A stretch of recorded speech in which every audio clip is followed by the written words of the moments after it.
सब कुछ क्लियर है? जल्दी से रिप्लाई कीजिएगा। क्या सब कुछ क्लियर है? जल्दी से अपना कीमती रिप्लाई अवश्य कर दे। ऑल ओके, कहीं से कोई दिक्कत, कोई समस्या, कोई परेशानी तो नहीं है? उसके बाद आपके सेशन की शुरुआत कर दी जाएगी, तो जल्दी से अपना कीमती रिप्लाई अवश्य कर दीजिएगा। ऑल ओके, कहीं से कोई दिक्कत, कोई समस्या, कोई परेशानी तो नहीं है? उसके बाद आपके सेशन की शुरुआत हो जाएगी। आप सभी लोगों को good evening, good evening, good evening. चलिए, कम से कम हमारा क्लास स्टार्ट तो हुआ। जब एक बार अपना कक्ष स्टार्ट हो जाता है, उसके बाद कभी भी रुकता नहीं है। बहुत प्रकार की मुश्किलें आई, बहुत प्रकार की समस्याएं आई, परंतु फाइनली अब आपका सीटेट क्रैकर का क्लास नंबर 1 स्टार्ट होने जा रहा है, जो कि आपका समय था 4:15 पे। कल बहुत बार हम लोगों ने ट्राई किया, कोशिश किया, परंतु ऊपर से ही सर्वर डाउन था। और ये कोई आपका एप्लीकेशन छोटे मोटे कंपनी का नहीं है, कंपनी का नाम है एपेक्स। जितने भी आप ऑनलाइन एजुकेशनल प्लेटफॉर्म को जानते होइएगा, बड़े से बड़े प्लेटफॉर्म को जानते होइएगा, सभी प्लेटफॉर्म का जो एप्लीकेशन बनाने की काम है यही कंपनी करती है। जितने भी आपके नज़र में जितने भी शिक्षक गण को आप जानते होइएगा, हर जगह का एप्लीकेशन इसी कंपनी के माध्यम से बनाया गया। तो कल सारे जगह का क्या था, सर्वर डाउन था, जिस कारण से आपकी क्लास कल शुरुआत नहीं हो पाई। इस वर्ष यही प्रार्थना कीजिएगा कि प्रतिदिन आपकी क्लास ऐसे ही शुरुआत हो जाए, जहां पे कोई भी समस्या ना हो, कोई भी परेशानी ना हो। तो जल्द से जल्द 1 मिनट के अंदर में आप सभी लोग कनेक्ट हो जाएं। बहुत बढ़िया, लाजवाब, बेहतरीन, गजब, बेमिसाल क्लास की आपकी संख्या लगभग में 318 है। बहुत बढ़िया, यही जोश, यही जुनून होना चाहिए, ताकि आपके क्लास को हम लोग सुचारू रूप से प्रतिदिन चला सके, जहां से आपका परिणाम बेहतर नहीं बेहतरीन निकल कर आए। अर्थात आज अपना क्या है, तो आज है अपना क्लास नंबर 1। ये क्लास नंबर 1 आपका किस चीज से हम लोग शुरुआत करने जा रहे हैं, उसे समझना अति आवश्यक है।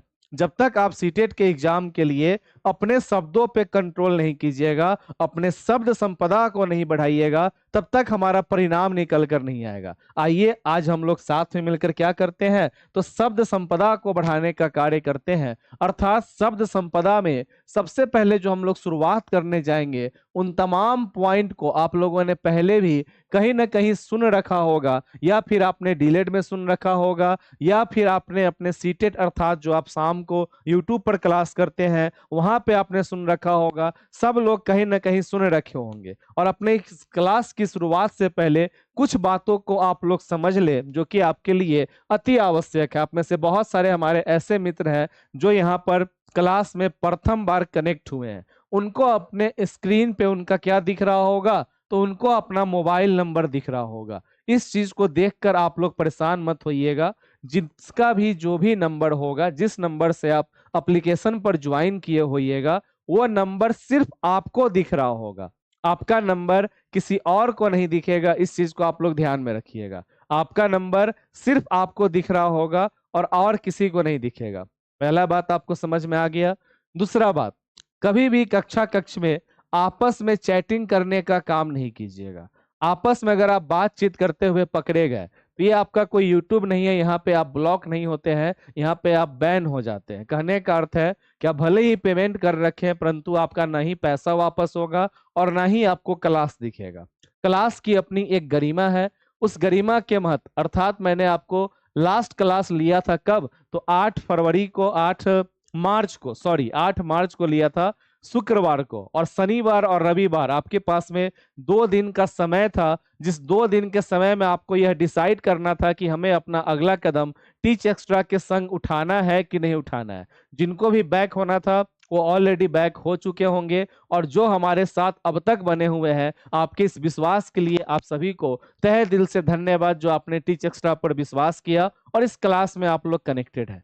आज जो आपकी क्लास की शुरुआत होने जा रही है, ये शुरुआत आपका होगा कहाँ से, तो ये शुरुआत होगी हमारे शिक्षण शास्त्र से।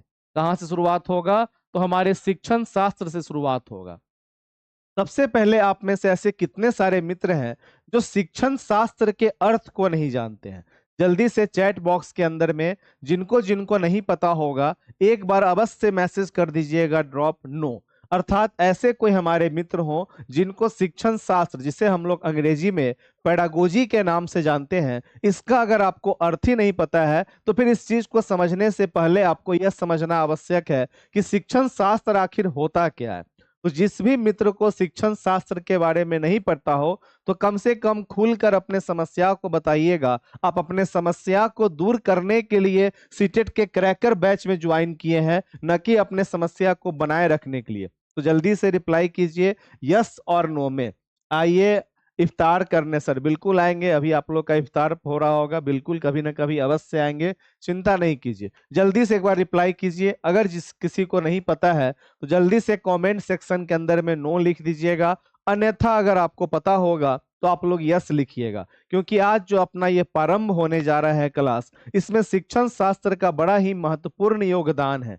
तो जिसको भी नहीं पता हो शिक्षण शास्त्र के बारे में, जिन्हें भी, जो भी मित्र हमारे हो जिनको नहीं पता हो शिक्षण शास्त्र के बारे में, जल्दी से चैट बॉक्स के अंदर में नो लिख दे।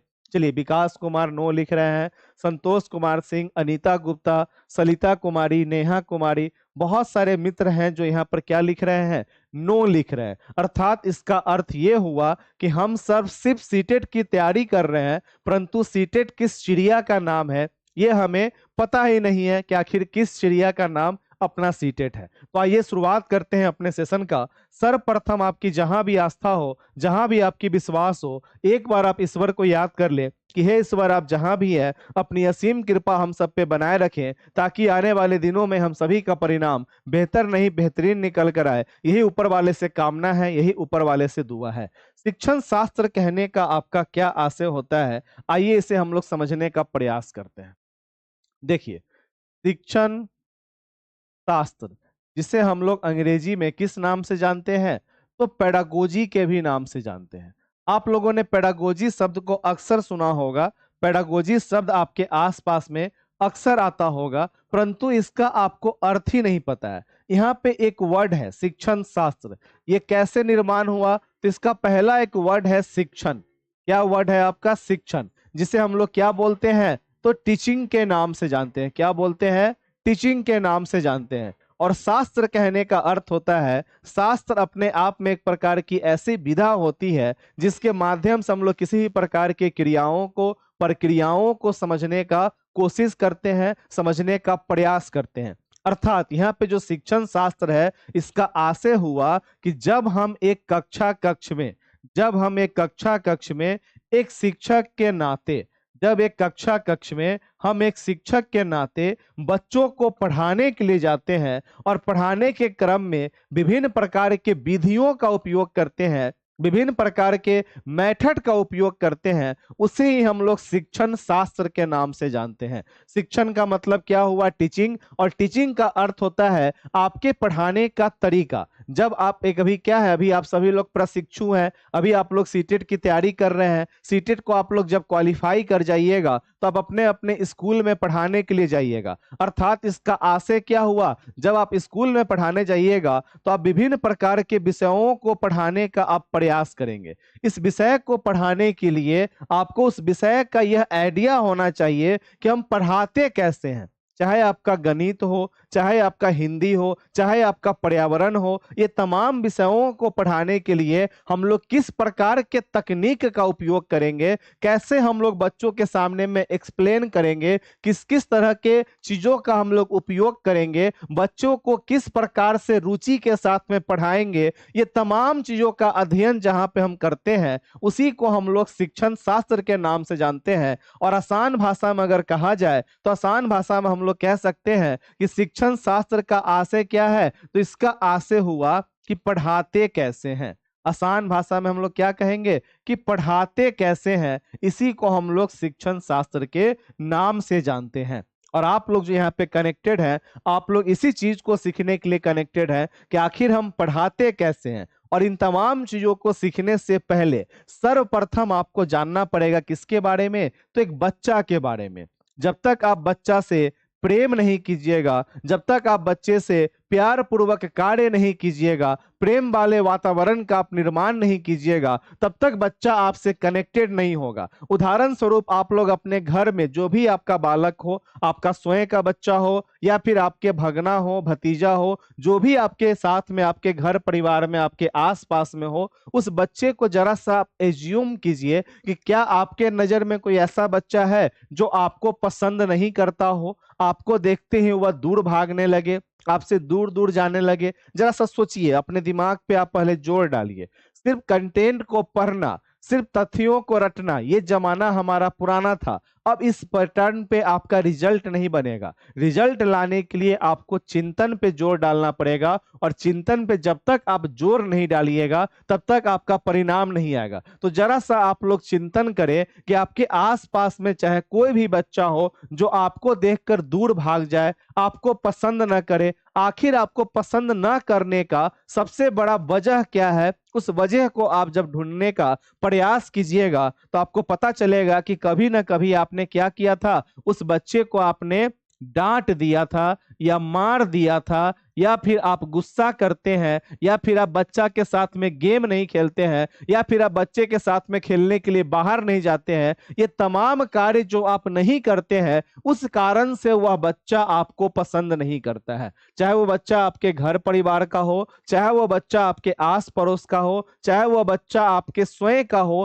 कारण क्या है? आप जो ये विभिन्न प्रकार के क्रियाओं को किए हैं, आपने बच्चों को डांटा है, आपने कभी बच्चों को मारा है, कभी आपने पीटा है, आपने उस पर गुस्सा किया है, आपने क्रोध किया है, आप उसके साथ खेलने नहीं गए हैं, आप उसके साथ में मोबाइल पर गेम नहीं खेलते हैं, उससे आप प्यार से बात नहीं करते हैं। चाचू चाचू ये क्या है, फट बुड़बक नहीं, चुपचाप नहीं बैठ होता है, इस प्रकार से आपका व्यवहार है, तो वह बच्चा धीरे धीरे आपसे दूर होने लगेगा और आपके पास में वो आना ही नहीं चाहेगा। तो ये तमाम चीजों का अर्थ क्या हुआ कि बच्चों को क्या चाहिए? बच्चों को चाहिए प्रेम। और अगर आपको सीटेट को पार करना है तो आपके लिए बच्चा प्रेम के अलावा क्या है? तो बच्चा प्रेम के अलावा आपके लिए भगवान है। क्या है आपके लिए? तो आपके लिए भगवान है। और इस भगवान को अगर आपको अपने पास में लाना है, अगर आपको सीटेट में परिणाम लाना है, तो आपको इस भगवान के साथ में क्या करना पड़ेगा? दिन प्रतिदिन प्रेम पूर्वक कार्य करना पड़ेगा, जिसके माध्यम से आपके भगवान आप पे खुश रहे, आप पर ध्यान दे, तब जाकर आपके सीटेट में एक प्रकार का परिणाम निकल कर आएगा। और इसी की हम लोग शुरुआत करते हैं आज अपने इस कक्ष में। सर्वप्रथम कोई भी एक बालक को आप लोग क्या कीजिए? एज्यूम कीजिए, आपके नजर में कहीं का भी कोई भी बालक हो, किस प्रकार से आपको एज्यूम करना है, एक बार आप लोग एज्यूम करें। जैसे कि आपका मान के चलिए ये बड़ा ही प्यारा सा आपका मुस्कुराता हुआ कौन है? तो कोई आपका प्यारा सा मुस्कुराता हुआ मान लीजिए कि ये राकेश जी का कौन है? तो राकेश जी का भतीजा है। राकेश जी आपको निरंतर कॉल करते रहते हैं कि सर कोई प्रॉब्लम, सर कोई प्रॉब्लम। तो ये क्या है? आपके राकेश जी का भतीजा है। यस सर, मेरे सिस्टर की लड़की है जो मुझे पसंद नहीं करती है। इसका मतलब है कि खजीरा खातून जी अवश्य आपने उससे डांटा होगा, इसलिए वह आपको पसंद नहीं करती है। ये एक प्यारा सा बालक है। अब इस बालक के अंतर्गत आपको अभी क्या देखने को मिल रहा है? जरा सा सोचिए। आपसे जो पूछेगा कि प्राथमिक स्तर पे बालकों का विकास कैसे करेंगे,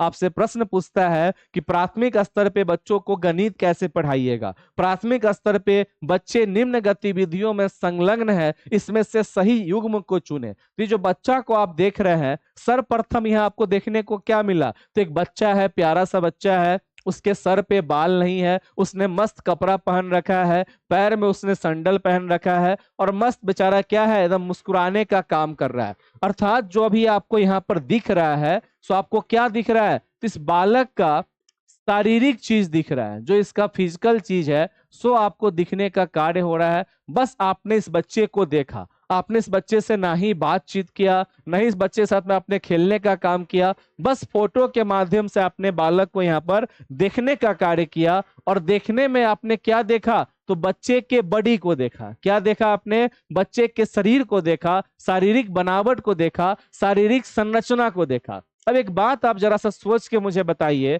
कि किसी बालक का जन्म कैसे होगा? क्या इस चीज को पढ़ने की आवश्यकता है क्या? जरा सा आप सोचिए और बताइए कि एक बालक का जन्म कैसे होता है, बालक का विकास किस प्रकार से होता है। क्या इस चीज को आप में से कोई भी हमारे ऐसे मित्र हैं जिनको ऐसा लगता हो कि आपको इसके बारे में पढ़ने की आवश्यकता है? यस और नो में जरा सा आप लोग चिंतन करके बताएं। आपके इस क्लास में जितने भी लोग अभी कनेक्टेड हैं, सभी लोग जरा सा चिंतन करें और बताइए कि एक बच्चा बचपन में किस प्रकार से क्रियाओं को करता है, एक बच्चा बचपन में किस तरह के कार्यों में संलग्न होता है, एक बच्चे को क्या क्या पसंद पड़ सकता है। क्या ये तमाम गतिविधियां आपको पढ़ने की आवश्यकता है, आपको रट्टा मारने की आवश्यकता है? यस और नो में जरा सा सोचिए और समझने का प्रयास कीजिए। तो जरा सा आप लोग जब चिंतन करने का प्रयास कीजिएगा, मैंने आपको यहाँ पे क्या कहा, तो मैंने यहाँ पर आपको कहा कि आपको चिंतन करना है एक बच्चे के बारे में कि क्या बच्चा को पसंद है, क्या बच्चा का रुचि है, क्या बच्चा का आनंद है। तो मैंने आपको अलग अलग तथ्यों पर चिंतन करने के लिए कहा। मैंने क्या कहा आपको, अलग अलग तथ्यों पर चिंतन करने को कहा कि बच्चा का पसंद क्या है, बच्चा का रुचि क्या है, किस कार्य में आनंद आ रहा है, क्या उसको खाना पसंद है, क्या उसको खेलना पसंद है। ये सब पे मैंने आपको चिंतन करने के लिए कहा। तो आप किसी एक पॉइंट पे आप चिंतन नहीं कर रहे हैं, आप अलग अलग पॉइंट पे चिंतन कर रहे हैं। इसलिए सदैव इस बात को आप माइंड में रखिए कि जब भी मैं आपको चिंतन के लिए कहूं तो आपको कैसा चिंतन करना है, तो आपको अपसारी चिंतन करना है। क्या करना है आपको, तो आपको अपसारी चिंतन करना है। अर्थात एक वर्ड होता है आपके सीटेट के दुनिया में, जब हम लोग सोचने का काम करते हैं तो सदैव हमें अपसारी सोचना होता है। पूछिए क्यों पूछना होता है, तो अपसारी के अंतर्गत क्या होता है कि हम लोग किसी भी प्रकार के पॉइंट पे जब चिंतन करने का प्रयास करते हैं तो उसके विभिन्न प्रकार के पक्षों पर हम लोग ध्यान देते हैं। अभी जो आप लोग इस क्लास में कनेक्टेड हैं, तो इस टीच एक्स्ट्रा वाले चैनल पे आप लोग कनेक्ट हुए। अब यहाँ पर आपने विभिन्न प्रकार के पक्ष को देखा होगा कि गौरव का भाषा कैसा है, गौरव का व्यवहार कैसा है।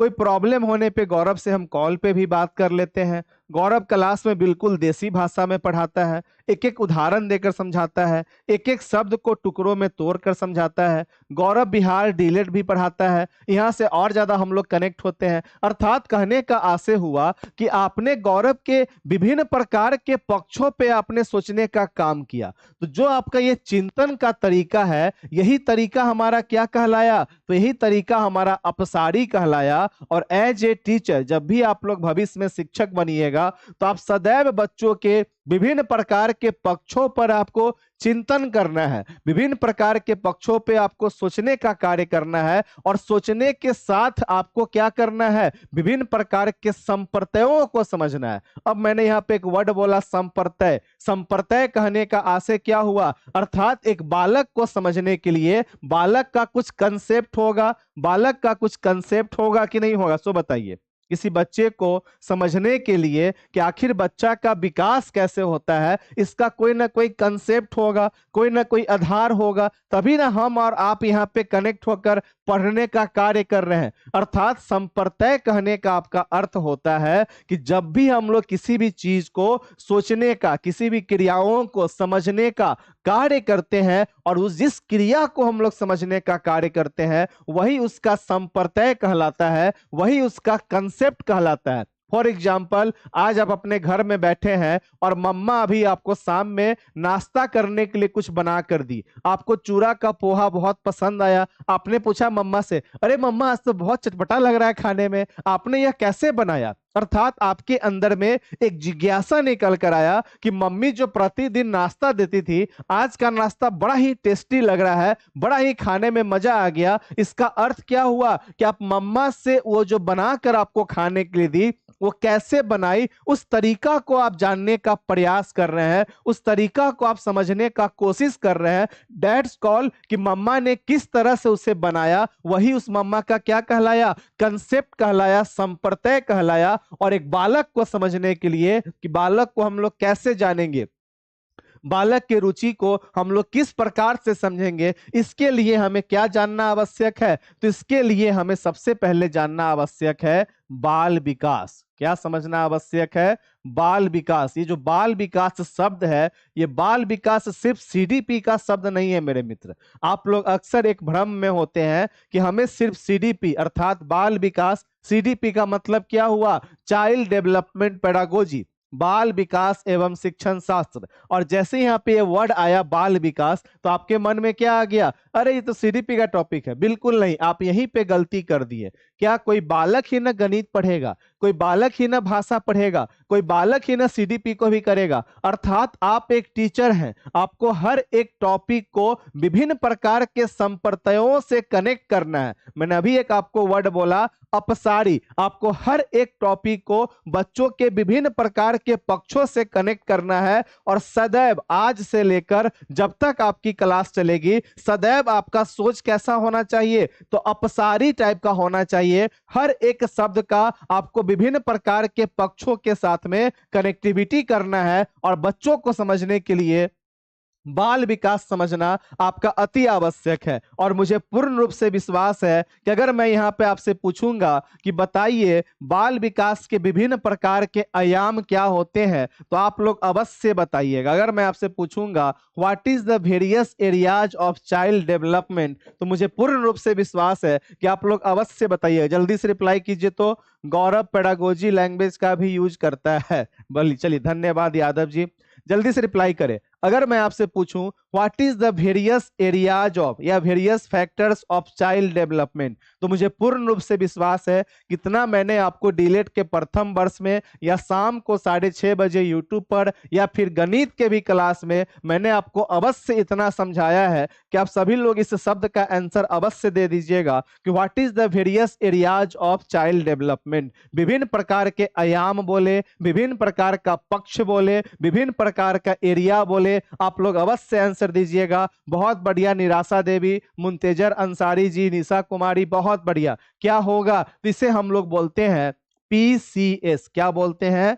PCS के नाम से जानते हैं। जहां पे P का अर्थ क्या हुआ? जहां पे P का अर्थ होता है फिजिकल डेवलपमेंट, अर्थात हम लोग क्या बोलेंगे तो शारीरिक विकास के नाम से जानेंगे। C का अर्थ क्या होता है? तो C का अर्थ होता है कॉग्निटिव डेवलपमेंट, अर्थात संज्ञानात्मक विकास के नाम से हम लोग जानते हैं। और संज्ञानात्मक विकास के बाद क्या है आपका? तो S का अर्थ होता है सोशल डेवलपमेंट, जिसे हम लोग क्या बोलते हैं तो सामाजिक विकास के नाम से जानते हैं। ये तीन ऐसे पक्ष हैं जिसके माध्यम से हम लोग बच्चे को समझने का प्रयास करते हैं, बच्चे को जानने का प्रयास करते हैं।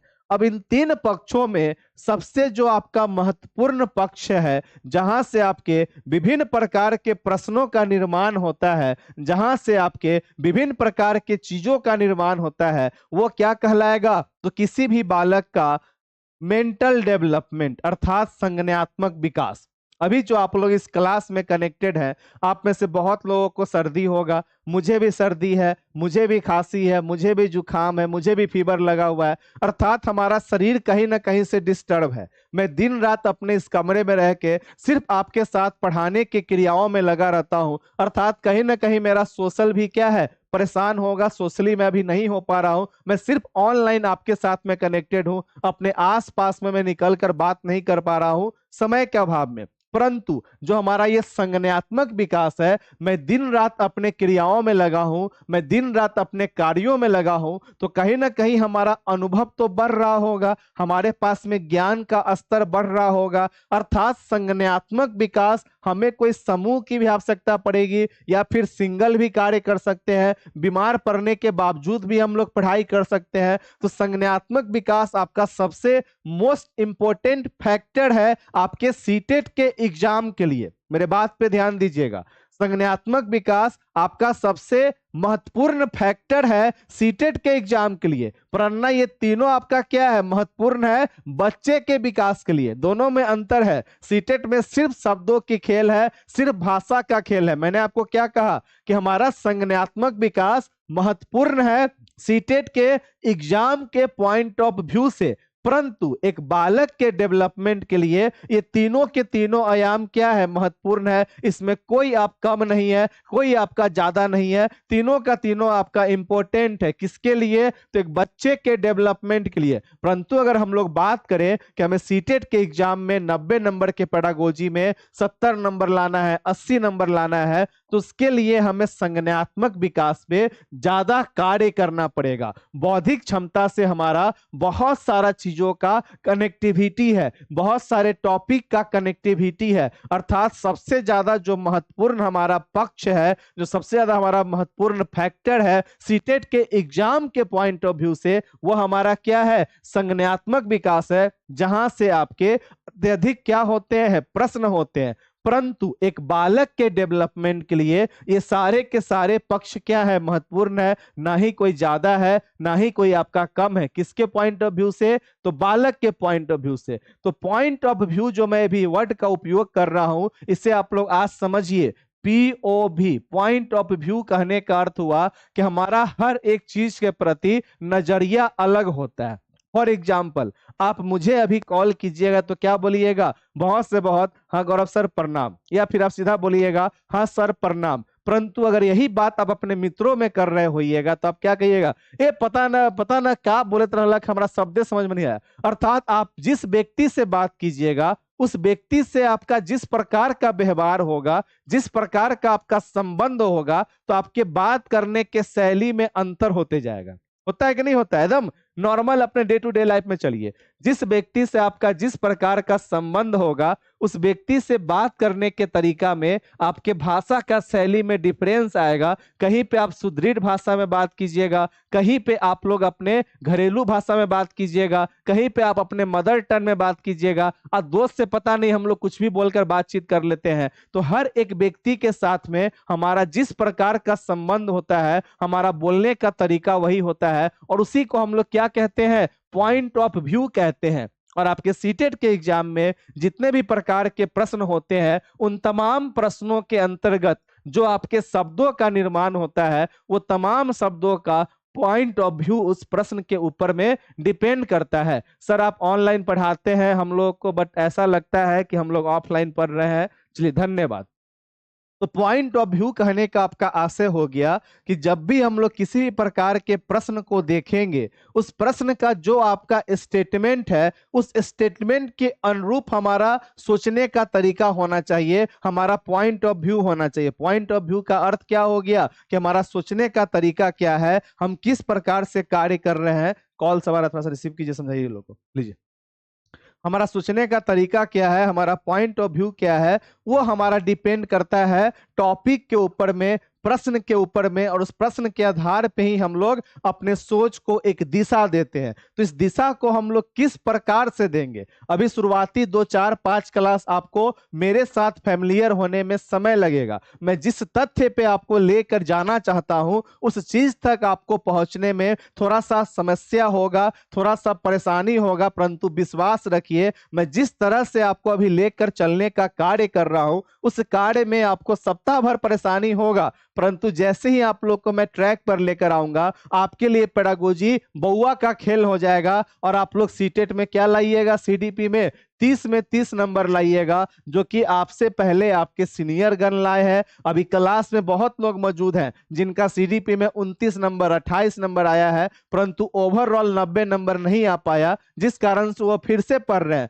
तो आप में से ऐसे कितने सारे हमारे मित्र हैं जो चाहते हैं 30 में 30 लाना? यस और नो में जल्दी से रिप्लाई करें। एक ऐसा आपका विषय है CDP जहां पे सिर्फ अगर आपने पॉइंट ऑफ व्यू पे काम किया, और पॉइंट ऑफ व्यू का कार्य क्या हुआ, तो आपका चिंतन कौशल हुआ, आपका सोचने का तरीका हुआ, आपका पर्सनल व्यक्तित्व हुआ, आपका पर्सनल विचार हुआ, उससे आपके पॉइंट ऑफ व्यू का निर्माण होता है। और ये सारे बात जो आप यहाँ पर सुन रहे हैं ये पूरे ऑनलाइन प्लेटफॉर्म पे आप कहीं भी नहीं सुन सकते हैं, क्योंकि सारा कुछ क्या है? आपका अनुभव है। तो कितने सारे मित्र हैं जो 30 में 30 लाने की इच्छा रखते हैं? 30 में 30 की इच्छा रखिएगा, तभी जाकर आपका परिणाम 28 नंबर 27 नंबर 26 नंबर 25 नंबर इस प्रकार से जाकर आपको प्राप्त होगा। तो आइए, बहुत बढ़िया, सभी लोग कह रहे हैं हम। इसी हम को आप बनाए रखिए, और इस हम के आधार पे जो आप चिंतन करने के उपरांत अपने बौद्धिक क्षमता के आधार पे, और बौद्धिक को ही हम लोग क्या बोलते हैं? संज्ञान बोलते हैं, संज्ञानात्मक बोलते हैं। इस आधार पे हम लोग आज शुरुआत करेंगे किस चीज का? तो हम लोग शुरुआत करेंगे संज्ञानात्मक विकास से शुरुआत करेंगे। कहां से शुरुआत करेंगे? तो संज्ञानात्मक विकास से शुरुआत करेंगे। मैंने YouTube पर शुरुआत किया था शारीरिक विकास से, यहाँ पे आपकी शुरुआत होगी संज्ञानात्मक विकास से। संज्ञानात्मक विकास किसे कहते हैं? जरा सा सोचिए और बताइए। संज्ञानात्मक को हम लोग बोलते हैं कॉग्निटिव डेवलपमेंट। क्या बोलते हैं? कॉग्निटिव डेवलपमेंट के नाम से जानते हैं। और जब भी आपका संज्ञानात्मक विकास आता है तो इसका सिंपल सा आपका अर्थ होता है कि जब हम लोग बच्चों के बौद्धिक क्षमता पे कार्य करते हैं, पॉइंट ऑफ व्यू अनुभव का माध्यम से। बहुत बढ़िया। जब हम लोग बच्चों के बौद्धिक क्षमता पे कार्य करने का प्रयास करते हैं, बच्चों के बारे में चिंतन करते हैं कि बच्चा किस प्रकार से क्रिया कर रहा है, या फिर हम स्वयं अपने जीवन में जितने भी प्रकार के क्रियाओं को करते हैं, जैसे कि मानकर चलिए मुझे अभी ऐसा लगा कि मेरा गला सूख रहा है, तो मेरे मस्तिष्क ने क्या बोला कि गौरव जल्दी से पानी पी लो, तुम्हारा गला सूख रहा है, गले में दर्द है, तो हल्का सा तुम पानी पी लो, तुम्हारे गले का दर्द ठीक हो जाएगा। ये जो विचार चल रहा है ये हमारे मस्तिष्क के अंदर में चल रहा है। तो जैसा जैसा आपका कार्य होता है, जितने भी आपके कार्य हैं, जहां पे आप अपने संज्ञान के आधार पे, अपने माइंड के आधार पे कार्यों को आप करते हैं, वो सारा का सारा हमारा संज्ञानात्मक विकास के पाठ का ही हिस्सा होगा। जितने भी प्रकार के क्रियाओं को करते हैं, अभी आप चैट में मैसेज लिख रहे हैं, फॉर एग्जाम्पल अलका मीठी है, क्या लिखी है, यस 30 में 30 लाना है। तो ये जो विचार उनके मन में आया, ये विचार आने का जगह कहां से है, तो हमारे संज्ञान से है, हमारे मस्तिष्क से है। और जब भी हम लोग सीटेट के दुनिया में संज्ञानात्मक विकास के ऊपर में चर्चा करते हैं, तो एक बड़े ही प्यारे से हमारे मनोवैज्ञानिक हैं। अब मनोवैज्ञानिक की तरफ चलने से पहले एक बात बताइए, आप में से कितने सारे मित्र हैं जिनको मनोवैज्ञानिक का भी अर्थ नहीं है, साइकोलॉजिस्ट हम लोग कहते हैं, मनोवैज्ञानिक का जिनको भी अर्थ पता नहीं हो, चैट बॉक्स के अंदर में जल्दी से नो लिखिए। अपने कमजोर कमजोर पक्षों को, एक एक पक्ष को समझने का प्रयास कीजिए। अलबलाना नहीं है, हुलबुलाना नहीं है, बहुत समय है, आराम से ही पढ़ेंगे तो भी आपका सारा कुछ कवर होगा। बस सीखने के ऊपर में कार्य कीजिए। तो ऐसे कितने सारे मित्र हैं हमारे जिनको मनोवैज्ञानिक का अर्थ पता नहीं है, यस और नो में जल्दी से रिप्लाई करें। बहुत बढ़िया। संज्ञान का अर्थ होगा अपना दिमाग, हमारी मस्तिष्क, बहुत बढ़िया। जिस चीज का हम पास में देखते हैं, बहुत बढ़िया। मस्तिष्क का विकास, बहुत बढ़िया, बहुत बढ़िया, बहुत बढ़िया। आइए, मनोवैज्ञानिक, आप लोग नो भी लिख रहे हैं। जिस प्रकार से हमारे शिक्षण शास्त्र का अर्थ क्या होता है कि हम पढ़ाते कैसे हैं, तो मनोवैज्ञानिक का अर्थ होता है मन को जानने वाला। क्या होता है? मन को जानने वाला। जैसे कि आप, जैसे ही आप लोग जानने वाला, जैसे ही आप लोग अपने पेडागोजी पे कमांड कीजिएगा, तो जब भी कोई व्यक्ति आपसे बात करेगा तो आपके सोचने का तरीका बदल जाएगा। आपकी बातों में, आपके शब्दों में इतना पावर आएगा कि आप सामने वाले को किसी भी तरह के बात को आप समझा सकते हैं। बहुत जगह देखते हुए कि घर में हम लोग आपस में क्या, जो हमसे बड़े होते हैं, हमारे गार्जियन होते हैं, तो बहुत सारा ऐसा कार्य होगा जो आपके नजर में सही होगा, परंतु आपके पिताजी आपको मना करेंगे कि नहीं, इस कार्य को आपको नहीं करना है। परंतु जब आपके पास में शिक्षण शास्त्र का हक आ जाएगा, इसका आपको शब्द आ जाएगा, अधिकार आएगा, तो आप प्रेम पूर्वक समझा पाइएगा कि पिताजी एक बात बताइए, मैं आपसे बस इतना पूछना चाहता हूं कि अगर मैं इस कार्य को नहीं करूंगा तो आपके नजर में ऐसा कौन सा कार्य है जो मैं अच्छे तरह से कर सकता हूं। फॉर एग्जाम्पल, मान लीजिए आपको सरकारी नौकरी करने का मन नहीं है और आप अपने पिताजी के दबाव में आकर सीटेट की तैयारी कर रहे हैं, या कोई भी आप तैयारी कर रहे हैं, आपको पता है कि आपसे निकलने वाला नहीं है, फिर भी आप दिन रात लगे हुए हैं। क्यों? क्योंकि आपके पिताजी यही चाहते हैं कि आप सरकारी नौकरी करें। एक दिन आप आराम से पिताजी के साथ में बैठ के आप बात कीजिएगा कि पापा एक बात आप मुझे बताओ कि क्या हो गया, अगर मुझे सरकारी नौकरी प्राप्त नहीं होगा तो इससे क्या क्या हो जाएगा। आपको क्या ऐसा लगता है कि मैं अगर सरकारी नौकरी करूंगा तो मैं जीवित रह पाऊंगा, अगर मैं नहीं करूंगा तो मैं जीवित नहीं रह पाऊंगा? पापा, आपको पता है 100 में से मात्र 2 लोग, 3 लोग ही कमेंट ऑप्शन, सिर्फ उनको क्या नाम है पूछिए तो। नहीं, मोबाइल लाइए। हेलो, क्या नाम हुआ आपका? राहुल कुमार जी, आप क्लास में जुड़े हैं कमेंट के लिए कि पढ़ने के लिए? तो वाइफ किस लिए जुड़ी है बताइए। हाँ, तो वो जो लिख रहे हैं सो हम देख रहे हैं, उनको और किसी बच्चे का नहीं दिखेगा, उनको अपना दिख रहा है ना। चैट पे क्लिक कीजिए, वहां पे ऊपर में ऑप्शन आएगा। और सर, लाइव क्लास के दौरान कॉल कीजिएगा तो कैसे आपका काम होगा?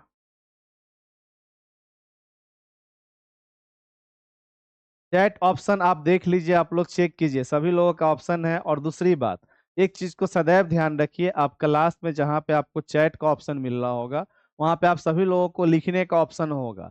अगर नहीं है तो उसको बैक करके फिर से ओपन कर लीजिए, आपको ऑप्शन मिल जाएगा। दूसरा चीज, आपस में बातचीत पे नहीं। क्या आपको अभी तक के इस क्लास में कहीं से भी आपको लगा कि आपको बातचीत करने का जरूरत है? यस और नो में जल्दी से रिप्लाई करें, रिप्लाई की जल्दी से। आपको ऐसा लग रहा है कि आपको इस कक्ष में अपने मित्रों से बात करने की आवश्यकता है?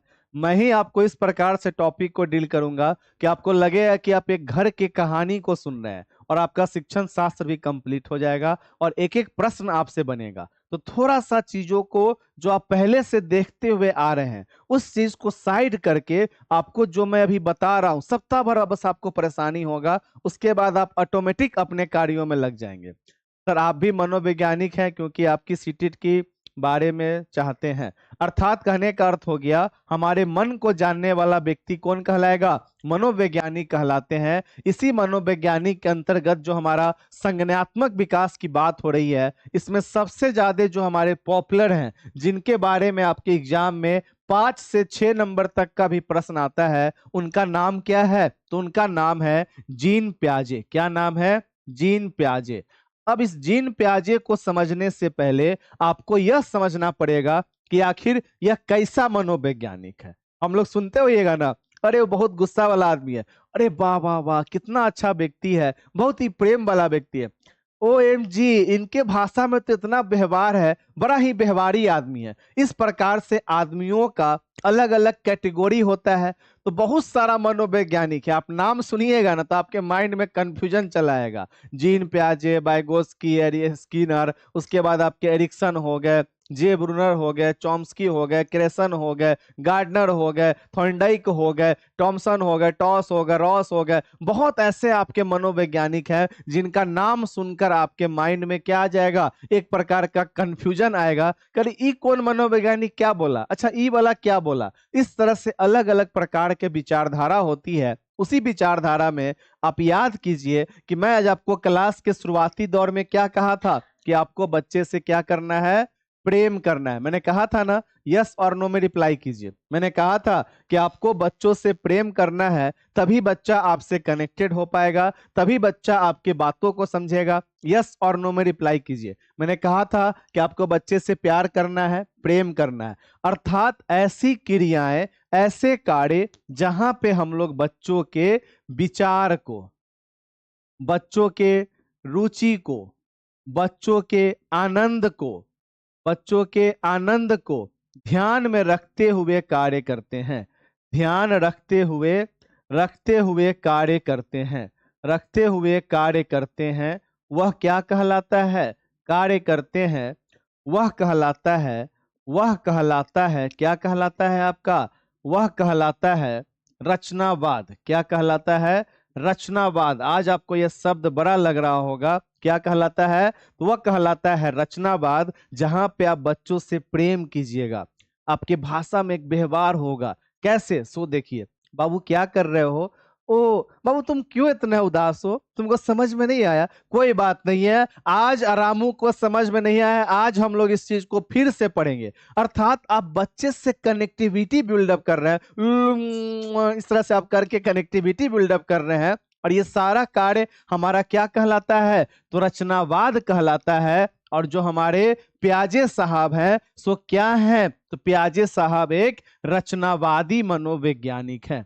क्या है? तो रचनावादी मनोवैज्ञानिक है। ये बच्चों से प्रेम के ऊपर में, रुचि के ऊपर में, आनंद के ऊपर में, बच्चों को हमें किस प्रकार से पढ़ाना चाहिए, किस उम्र में किस तरह से बच्चों का हम कार्य करवाएंगे, बच्चे को हम लोग कैसे समझेंगे, कोई 2 वर्ष का बालक हुआ ऐसा कार्य क्यों कर रहा है, कोई 5 वर्ष का बालक हुआ ऐसा कार्य क्यों कर रहा है, कोई 10 वर्ष का बालक है वो ऐसा कार्य क्यों कर रहा है, इन तमाम क्यों का जवाब कौन देंगे? तुम्हारे पियाजे साहब देंगे, जिन्होंने क्या दिया है? उन्होंने दिया है संज्ञानात्मक विकास का सिद्धांत, the theory of child development. कहने का आपका अर्थ क्या हो गया कि the theory of cognitive development developed by Jean पियाजे। अर्थात पियाजे साहब को नतमस्तक होकर प्रणाम करें कि हे पियाजे चचा, आप जहां भी हैं, आज मैं आप लोग हम लोग सभी लोग मिलकर यहाँ पे इनको समझने जा रहे हैं। अर्थात जीन पियाजे ये एक प्रकार के क्या है, तो रूसी मनोवैज्ञानिक है।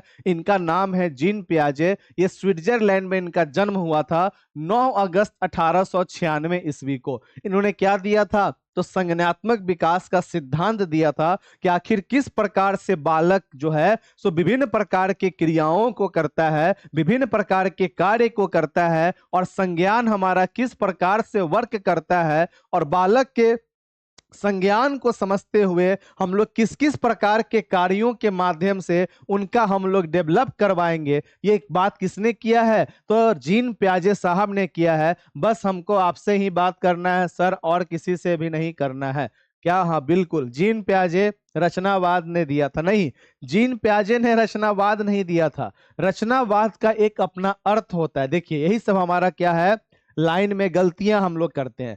रचनावाद कहने का आपका आशय है, रचनावाद एक प्रकार का क्रिया है। जैसे कि हम लोग अपने घर में शाकाहारी भोजन करते हैं, मांसाहारी भोजन करते हैं, और दोनों प्रकार के भोजन को करते हैं तो सर्वाहारी कहलाते हैं ना। उसी प्रकार से हमारे इस पेडागोजी के क्षेत्र में, शिक्षण शास्त्र के क्षेत्र में रचनावाद है और व्यवहारवाद है। जब हम लोग के पिताजी पढ़ाई किया करते थे तो उस समय डंडा से मार के पढ़ाने का युग था, और मास्टर साहब डंडा से मारते थे।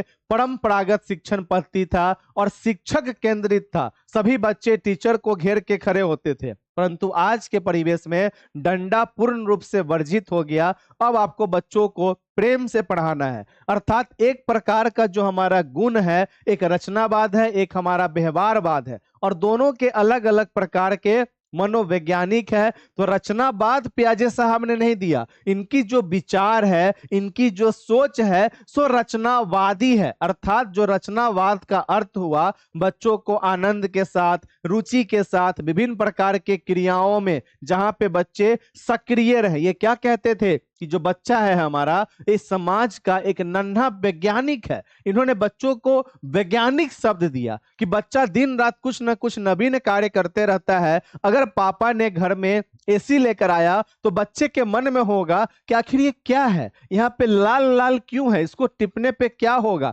अरे वाह ये तो खुल गया, अरे इसमें 2 बैटरी भी है। बैटरी को नहीं समझेगा क्या, अरे ये क्या है, 2 को पूरा खोल खाल के रख देगा। अर्थात हम लोग जब पिताजी आएंगे तो पिताजी गुस्सा करेंगे, सारा रिमोट खराब कर दिया, वहां मूर्ख है, ये है, पागल है। पिताजी क्या करेंगे, गुस्सा करेंगे। परंतु पियाजे साहब ने क्या कहा है कि बच्चा जो है सो एक वैज्ञानिक है, और उसके मन में ये जिज्ञासा था कि आखिर इस रिमोट के अंदर में है क्या, आखिर कैसा चीज है, इसको आज हम जानिए के रहेंगे। जो जिज्ञासा हुआ, ये जिज्ञासा किस तरह का हुआ, तो जिज्ञासा ही हमारा रचनावाद कहलाया। रचनावाद अपने आप में एक प्रकार का गुण है जिसके अंतर्गत किसी बालक का प्रेम होगा, जिज्ञासा होगा, रुचि होगी, आनंद होगी। अब जो वैज्ञानिक इन तमाम बातों को समझेगा, अपने सिद्धांत में डालेगा, वह क्या कहलाएंगे, तो रचनावादी मनोवैज्ञानिक कहलाएंगे। और उसी में से एक है हमारे पियाजे चच्चा। कौन है, तो जीन पियाजे साहब। और इनके संप्रत्यय से आपके एग्जाम में कभी कभी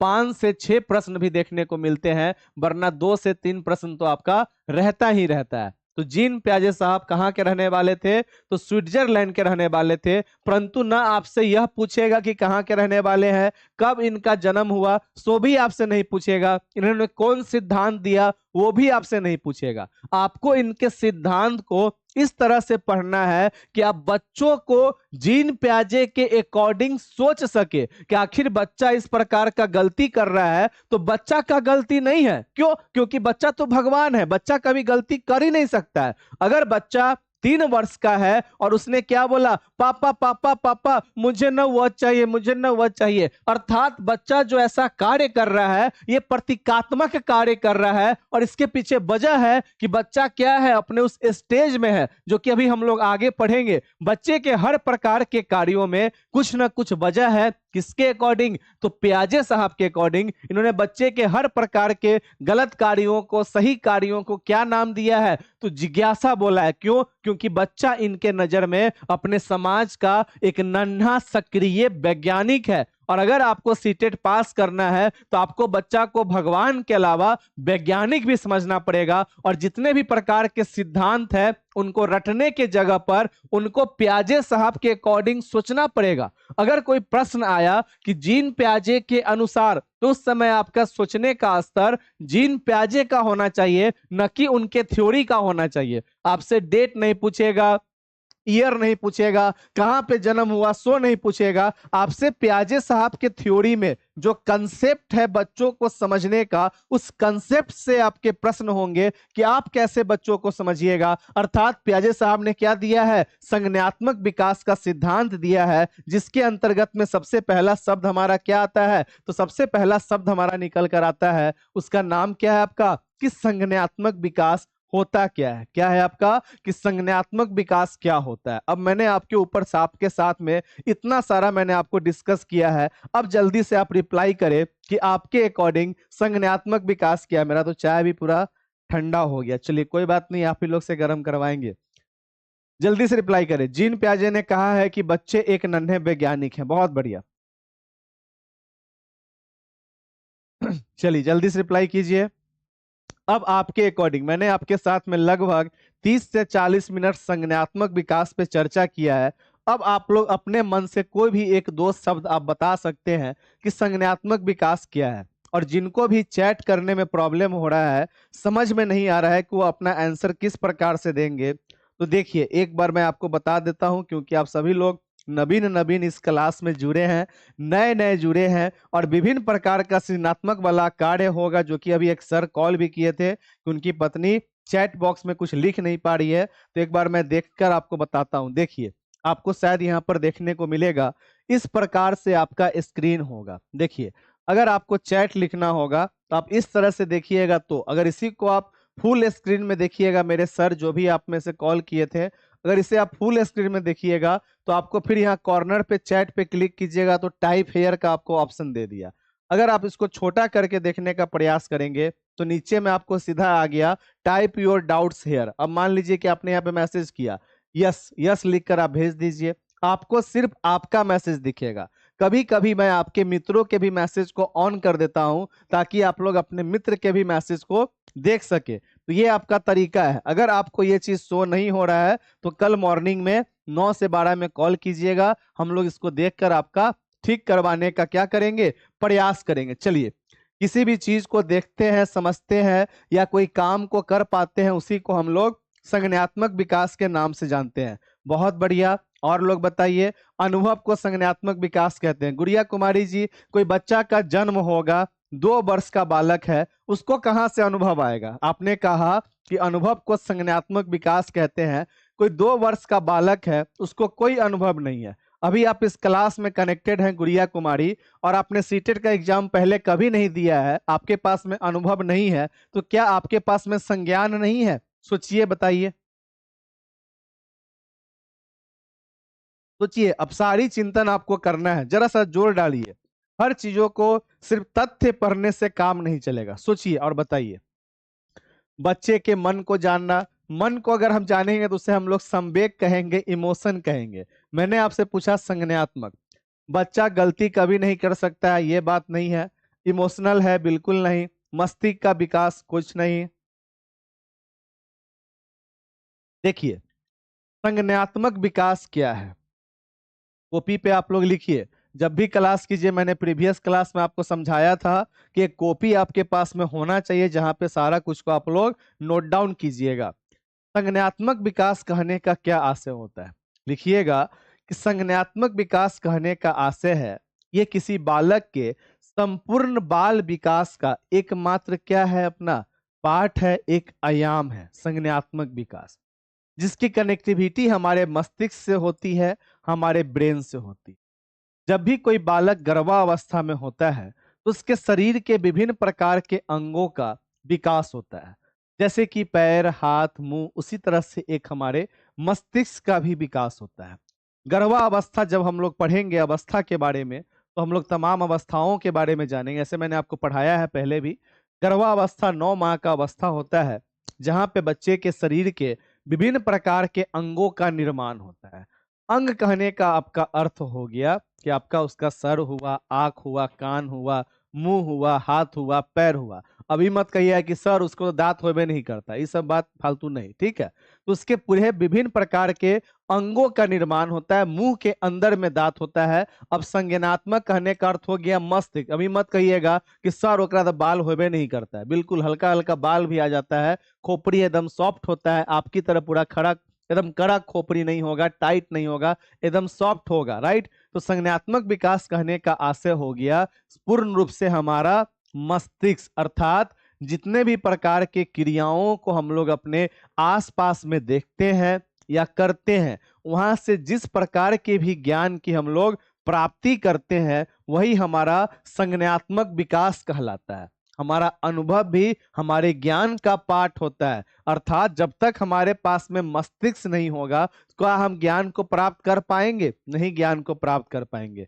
पियाजे साहब कहते हैं कि बच्चे के पास में जन्म से ही क्या होता है, एक उन्होंने शब्द का उपयोग किया है जिसका नाम क्या है? स्कीमा।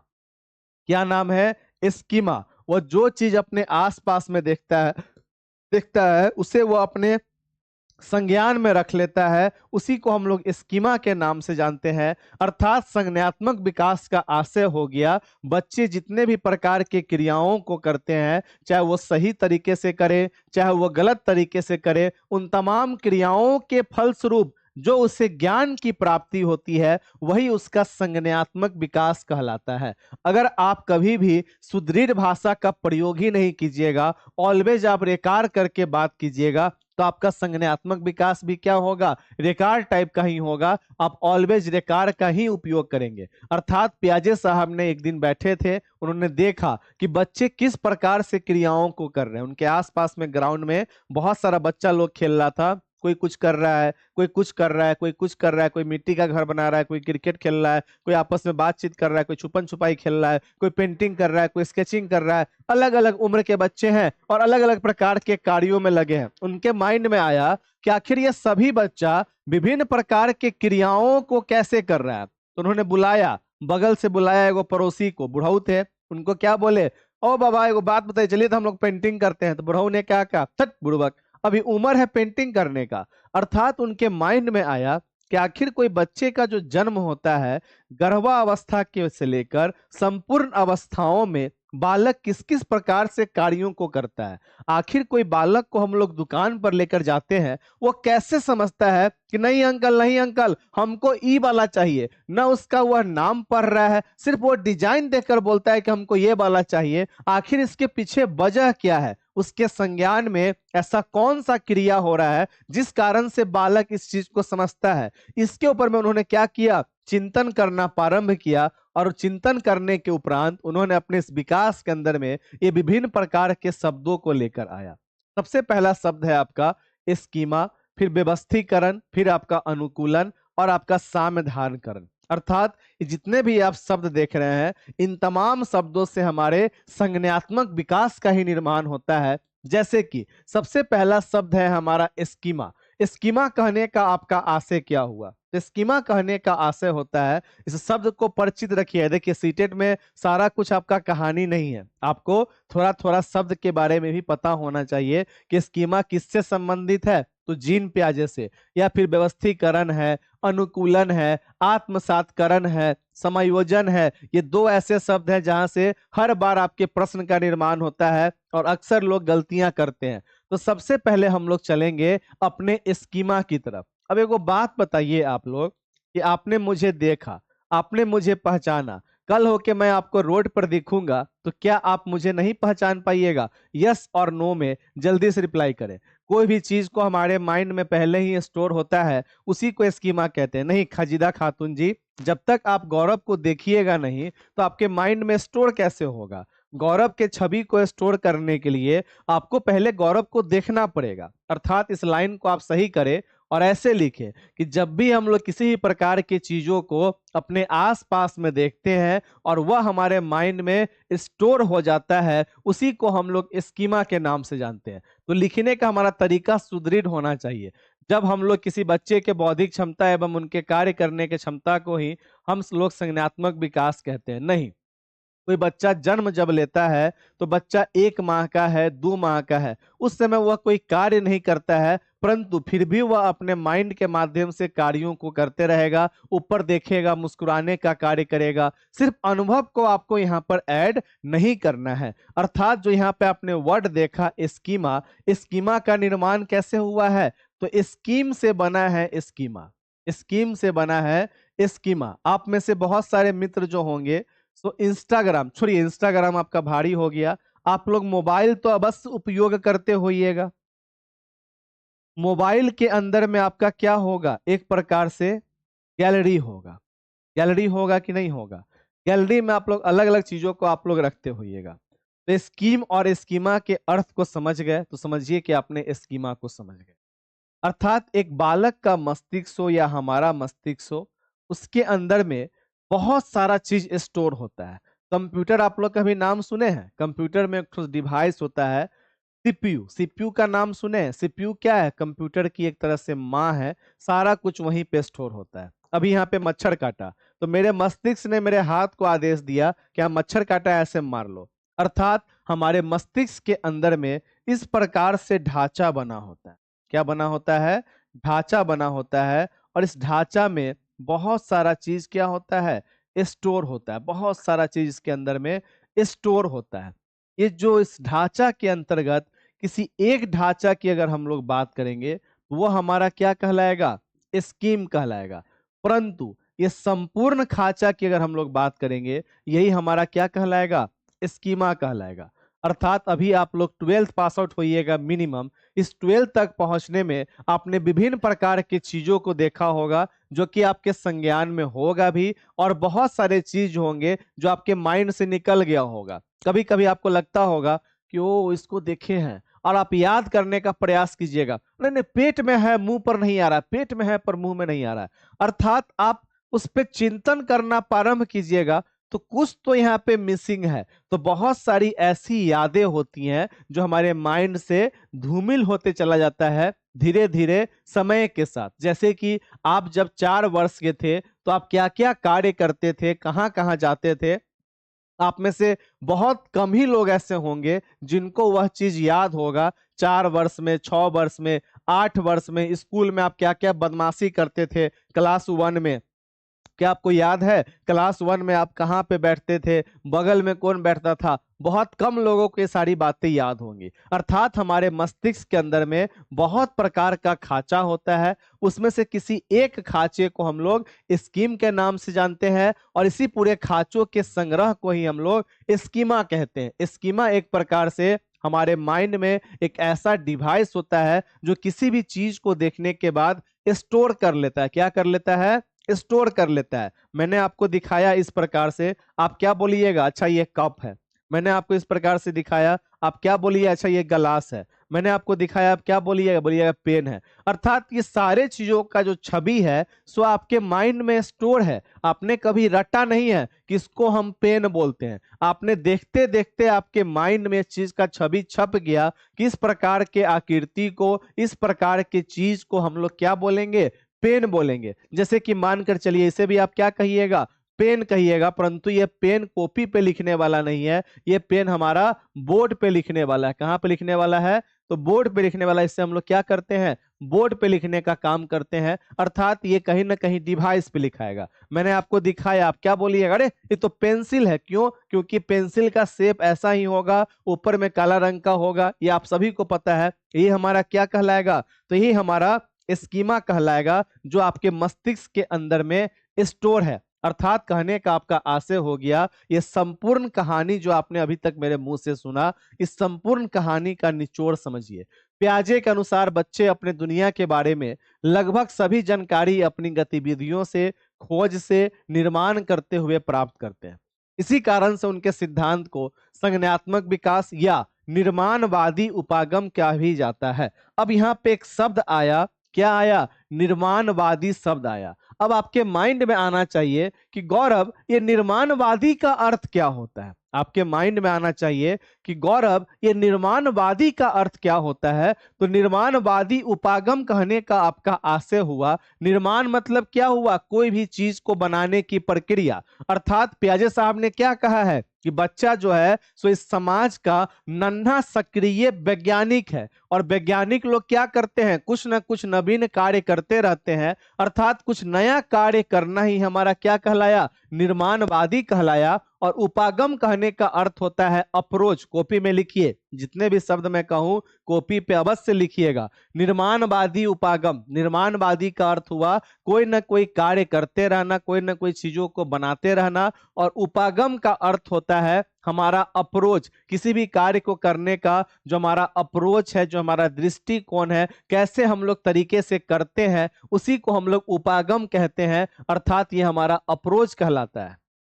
प्याजे साहब का मानना है कि बच्चे में जैसे जैसे परिपक्वता आती है वैसे वैसे वह वस्तुओं के बारे में अपने बनाने लगते हैं, अपने क्या, तो अपने संप्रत्यय बनाने लगते हैं। अब यहाँ पर एक शब्द आपको आया है परिपक्वता। परिपक्वता का अर्थ क्या होता है, जिसको नहीं पता है लिखिए।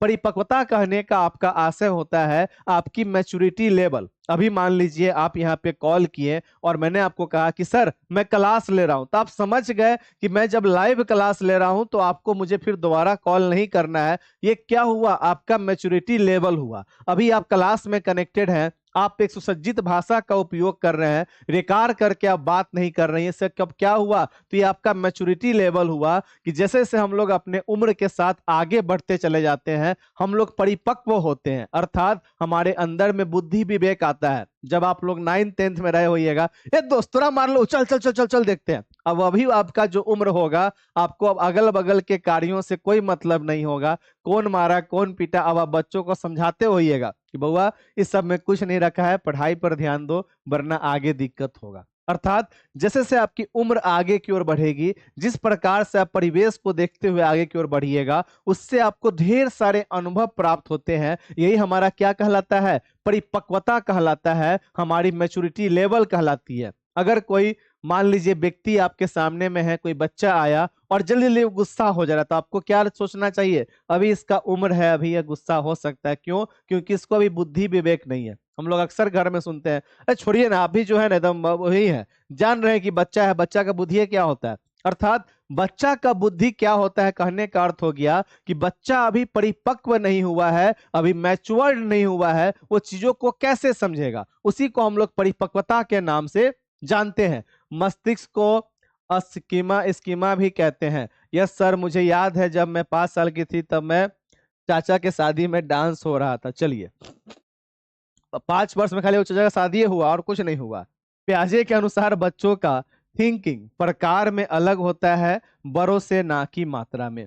इस लाइन से आपके 1 नंबर के सवाल बनकर आते हैं। ये जो आप लाइन पढ़ रहे हैं कि प्याजे के अनुसार बच्चों का थिंकिंग प्रकार में अलग होता है, बड़ों से ना की मात्रा में, कहने का आपका आशय क्या हो गया कि मान लीजिए, इसे उदाहरण के माध्यम से समझिए। कोई आपका बालक है जिसका उम्र क्या है, तो कोई बालक है उसका उम्र है 6 वर्ष। कोई बालक है उसका उम्र क्या है, 6 वर्ष। और कोई हमारे मान लीजिए उसी बालक के पिताजी हैं, उनका उम्र है 30 वर्ष। कितना उम्र है, 30 वर्ष। अब दोनों के लिए हमारा कोई प्रेम, मान लीजिए मैं प्रेम का ही उदाहरण लेता हूं। क्यों, क्योंकि प्रेम से बड़ा कोई भी अपने पास में शब्द नहीं है, इसे समझना अति आवश्यक है। तो कोई 6 वर्ष का बालक है, उसके लिए प्रेम क्या होगा, तो 6 वर्ष के लिए बालक के लिए प्रेम होगा कि उसकी माँ जो है उसे समय समय पर चॉकलेट दे, मस्त उसको घूमने के लिए ले जाए। तो बालक को क्या लगेगा कि मेरी मम्मी मुझसे बहुत प्रेम कर रही है। इस माँ अर्थात जो इसके पति हो गए, पति के लिए प्रेम क्या होगा कि मेरी जो पत्नी है सो मेरा पूरा ध्यान रखे, जब भी मैं ऑफिस जाऊं तो पूरा मुझ पर ध्यान रखे, नाश्ता खाना पीना, क्या लेके जाना है क्या लेकर आना है, घर को संभाल कर रखे। साथ में अगर जॉब भी करती हो तो आराम से 9 बजे तक दोनों व्यक्ति मिलकर काम वगैरह संपन्न करके साथ में अपना ऑफिस निकल जाए, ऑफिस करके अपना चले आए। अर्थात हर एक प्रकार का व्यक्ति क्या चाहता है कि जो भी घर का स्त्री हो वो घर को संभाल कर रखे, चाहे वह स्त्री जॉब भी कर रही हो चाहे जॉब नहीं भी कर रही हो। एक घर को घर कौन बनाती है, तो एक स्त्री ही घर को घर बनाती है। वरना जिस प्रकार से मैं अभी सिंगल रहता हूं और शाम का 5 बज रहा है, 3 बजे हम खाना खाए हैं, 2:30 बजे तक, पौने 3 बजे तक जब तक मैंने आपको मैथ पढ़ाया है भूखे ही मैं बैठा हुआ था। अर्थात कहीं ना कहीं घर में स्त्री की कमी बहुत बड़ी कमी होती है। तो हर एक प्रकार का, तो जो 6 वर्ष का बालक है इसने भी अपने मस्तिष्क का 100% अप्लाई किया। इसने भी क्या किया? अपने मस्तिष्क का 100% अप्लाई किया कि मेरी मम्मी मुझे चॉकलेट देगी, मेरी मम्मी मुझे गेम खेलने देगी, तो इसका मतलब है मेरी मम्मी मुझसे प्यार करती है। कोई 30 वर्ष का व्यक्ति है, उसने भी अपने मस्तिष्क का 100% उपयोग किया कि मेरी पत्नी मेरा बहुत ख्याल रखती है, पूरे घर को संभाल के रखती है। दोनों का सोचने का जो आपका मात्रा है, दोनों ने अपने उम्र के अनुसार 100% सोचा, परंतु दोनों के सोचने के प्रकार में क्या है? अंतर है। टाइप्स में क्या है? अंतर है। एक के लिए चॉकलेट प्रेम है, दूसरे के लिए घर को संभालना प्रेम है। एक के लिए गेम खेलना प्रेम है, दूसरे के लिए वो किस प्रकार से उनका ख्याल रख रही है, सो उनके लिए प्रेम है। तो इस लाइन का आपका आशय क्या हुआ? जो आपका लाइन था कि पियाजे के अनुसार बच्चों का थिंकिंग, अर्थात जो बच्चे के विचार होते हैं सो प्रकार में अलग होता है। अर्थात बच्चा जो है सो चॉकलेट को प्रेम समझ रहा है, और जो बड़े हैं सो घर को संभालने को प्रेम समझ रहे हैं, और बड़ों से ना कि मात्रा में। परंतु दोनों का जो सोचने का, जो मस्तिष्क का जो वो खर्च कर रहा है, दोनों अपना अपना 100% कर रहा है। अर्थात मात्रा में कोई दिक्कत नहीं है, जो भी आपका चेंजिंग होगा मात्रा पूरा संपूर्ण रूप से आपका 100% सेम होगा, परंतु जो सोचने का प्रकार है सो हमारा अलग अलग है। तो बच्चे और बड़े में एक आपका क्या होता है? अंतर होता है। तो यहां तक की आपकी सारी कहानी थी, राइट।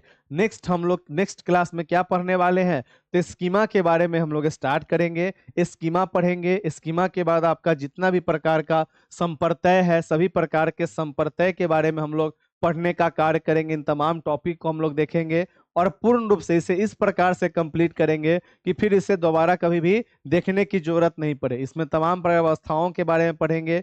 एक आपका और क्लास चल रहा है बेसिक मैथ का, जिनको भी अभी जुड़ना हो अपना जुड़ सकते हैं, पढ़ाई कर सकते हैं। और लास्टली मैं आपसे ही पूछना चाहूंगा कि कमेंट सेक्शन में कमेंट कर दीजिएगा, या फिर जो भी हमारे नए मित्र हैं व्हाट्सएप पर भी मैसेज कर सकते हैं, क्योंकि यहाँ पे कमेंट तो करने का आपके पास में ऑप्शन है नहीं।